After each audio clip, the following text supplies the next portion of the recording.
और इस बीच आगे बढ़ेंगे और कोरोना के लिए इंतजार अब खत्म होने वाला है। ये बड़ी खबर आपको बता दें कोरोना वैक्सीन पर, लेकिन देखिए किस तरीके से सियासत हावी है। सियासत कैसे हो रही है वो देखिए। एसपी ने कहा है कि जानलेवा हो सकती है ये वैक्सीन। आईपी सिंह जो एसपी के वरिष्ठ लीडर हैं, वरिष्ठ नेता हैं, वो किस तरीके से सिर्फ सरकार का विरोध करने के लिए देश के खिलाफ बयान दे रहे हैं। एक तरफ जब पूरी दुनिया हिंदुस्तान के वैक्सीन पर नजर टिकाए बैठी है, उम्मीद लगाए बैठी है, ऐसे में देश के अंदर से जब इस तरह की बातें उठती है तो सोचिए ये कितना दुर्भाग्यपूर्ण है। गरीबों के लिए खतरा कोरोना टीका, आईपी सिंह कहते हैं। बीजेपी नेता पहले लगवाए टीका, आईपी सिंह कहते हैं। तो जरा सोचना चाहिए समाजवादी पार्टी के नेताओं को कि आखिर किस तरीके से सरकार का विरोध करते करते आप देश के खिलाफ ये आवाज उठा रहे हैं और कैसे लोगों को भरमाने, लोगों को डराने की कोशिश की जा रही है।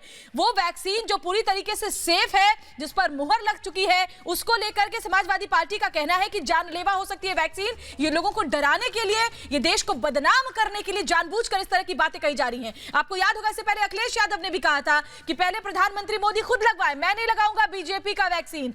तो अंदाजा लगाइए देश को बीजेपी से जोड़ने के अपने इस रणनीति के तहत किस तरीके से कोरोना वैक्सीन पर सवाल उठा रहे हैं और सीधे सीधे कहते हैं कि गरीबों के लिए खतरा है, टीका जानलेवा साबित हो सकता है, पहले बीजेपी नेताओं पर ट्रायल हो। आखिर ये किस तरह की ओछी सियासत है, आखिर ये कैसी टुच्ची राजनीति है। समाजवादी पार्टी को सोचना चाहिए। एक पहले ही जनता समाजवादी पार्टी को जिस तरीके से नकार चुकी है अपनी इन्हीं तरह की बयानों की वजह से, लेकिन अभी भी ऐसा लगता है कि समाजवादी पार्टी के नेता चेते नहीं हैं। जो सीनियर लीडर हैं आईपी सिंह समाजवादी पार्टी के, वो कहते हैं कि जानलेवा हो सकती है वैक्सीन। सोचिए कि जब हमारे पाकिस्तान को छोड़ दें तो बाकी जो पड़ोसी देश है, WHO ने तारीफ की है प्रधानमंत्री नरेंद्र मोदी की कोरोना काल में जिस तरीके का काम देश में किया गया है और जैसे हमने दूसरे देशों की मदद की है। अभी भी वैक्सीन को लेकर के भारत सरकार के संपर्क में दूसरे देश हैं, जो कंपनियां हैं जिन्होंने इस वैक्सीन का निर्माण किया है उनके संपर्क में हैं। और ऐसे में देश के अंदर से सिर्फ और सिर्फ अपनी सियासी रोटियां सेकने के लिए, अपनी राजनीति चमकाने के लिए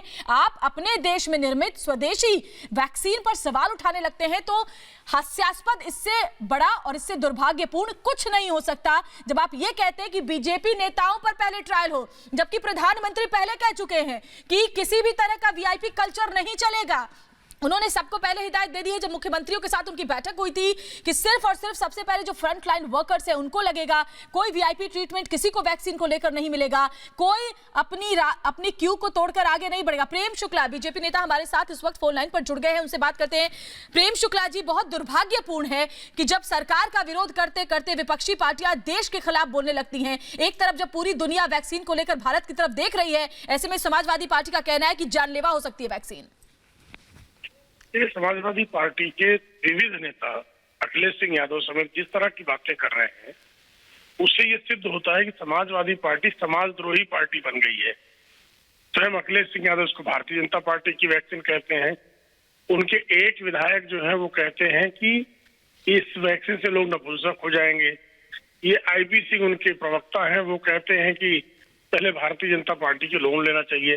भाई जब ये पहले से तय हुआ है और ये मेडिकल एक्सपर्ट्स ने तय किया है कि पहले यह वैक्सीन फ्रंटलाइन वर्कर्स को दी जाएगी, उसके बाद फ्रंटलाइन वर्कर जो चिकित्सा क्षेत्र में कार्यरत लोग हैं वो किसी भी वैक्सीन के चिकित्सकीय प्रभाव के बारे में उनसे ज्यादा बेहतर कौन समझ सकता है। बिल्कुल। और जब वो स्वयं ले रहे हैं वैक्सीन, जो स्वयं चिकित्सा क्षेत्र में डॉक्टर है, नर्सेज है, मेडिकल स्टाफ है, जब वो इस वैक्सीन को ले रहे हैं और उनको इससे कोई खतरा नहीं नजर आ रहा है, तो समाजद्रोही पार्टी के जो प्रवक्ता है, जो अध्यक्ष है या उनके विधायक है, उनको कम से कम वैक्सीन पर घटिया राजनीति से बाज आना चाहिए। बिल्कुल सही कह रहे हैं प्रेम शुक्ला जी आप। और सबसे बड़ी बात है कि लोगों को डराने की कोशिश है। जब आप इसको जानलेवा बताते हैं तो वो भोले भाले लोग जो ग्रामीण इलाकों में रहते हैं, वो जब इस तरह की बातें सुनते हैं तो उनके मन में डर होता है। तो कम से कम ऐसी ओछी सियासत से तो बाज आना चाहिए।